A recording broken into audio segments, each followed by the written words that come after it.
আমরা যে বলি আই হ্যাভ এ প্ল্যান, আমরা সেই প্ল্যানগুলো তারেক রহমানের কাছাকাছি আমরাও উল্লেখ করেছি। এই জেলা পরিষদ থেকে তৃণমূল মানুষের কাজ করার অনেক সুযোগ আছে। আমরা বিভিন্ন সময় বলি মাদক মুক্ত করতে হবে। আরে বাবা, মাদক মুক্ত করতে হলে আমার সন্তানকে তো মাঠে নিতে হবে, সেই মাঠে নেওয়ার কাজ এখান থেকে করার সুযোগ আছে। আমরা বলি সন্ত্রাস মুক্ত করতে হবে। আরে বাবা, সন্ত্রাস মুক্ত করতে হলে ছেলেকে তো পড়ার টেবিলে নিতে হবে, সেই বাস্তবতা বুঝাতে হবে, সেই সমস্ত দেশ কাল পাত্র, আমার কোরআন, আমার হাদিস, আমার ধর্মগ্রন্থ তাদেরকে বুঝাতে হবে। অর্থাৎ শিক্ষা ব্যবস্থাকেও কাজ করার এখানে সুযোগ আছে। অর্থাৎ তৃণমূলের সকল সেক্টরে কাজ করার এখানে সুযোগ রয়েছে।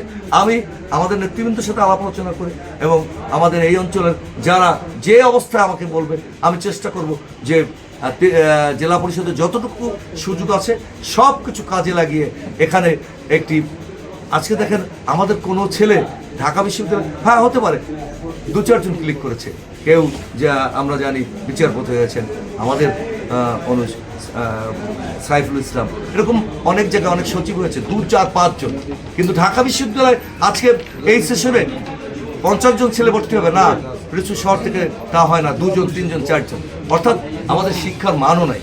এই শিক্ষার মান উন্নয়ন, আবার শিক্ষার মান উন্নয়ন করতে হলে শিক্ষকের মান উন্নয়ন করতে অনেক বিষয় আছে, কাজ করার সুযোগ আছে। কাজ যদি করতে পারি ইনশাল্লাহ আপনারা দেখবেন, কোনো বিষয় এখন আর বলছি না, প্ল্যান আছে ইনশাল্লাহ। তারেক রহমানের মতোই বলবো, তার সুরে সুর বলে আই হ্যাভ এ প্ল্যান। সেই প্ল্যান বাস্তবায়ন করবো, আপনাদের সাথে থাকবেন, অন্যায় হলেও ধরিয়ে দেবেন এবং সুন্দর হলে একটু এসে ধন্যবাদ দেবেন দলকে, তাহলেই খুশি হবে। আমরা বলতে চাই, তারেক রহমান চায় দুর্নীতিমুক্ত বাংলাদেশ। তারেক রহমান চায়, আমরা চাই, আমাদের পরিবার চায়, আমার সন্তান চায়, আমার দল চায় দুর্নীতির আঁচড় যেন আমার গায়ে না লাগে। কার জন্য করব?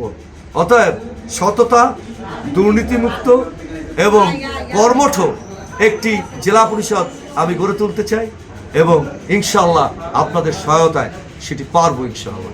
আমার রাজনৈতিক দীর্ঘ অভিজ্ঞতা রয়েছে, সেই অভিজ্ঞতার আলোকে জনসম্পৃক্ততা রেখে আমি জবাবদিহিতামূলক একটি জেলা পরিষদ গড়ে তুলব ইনশাআল্লাহ।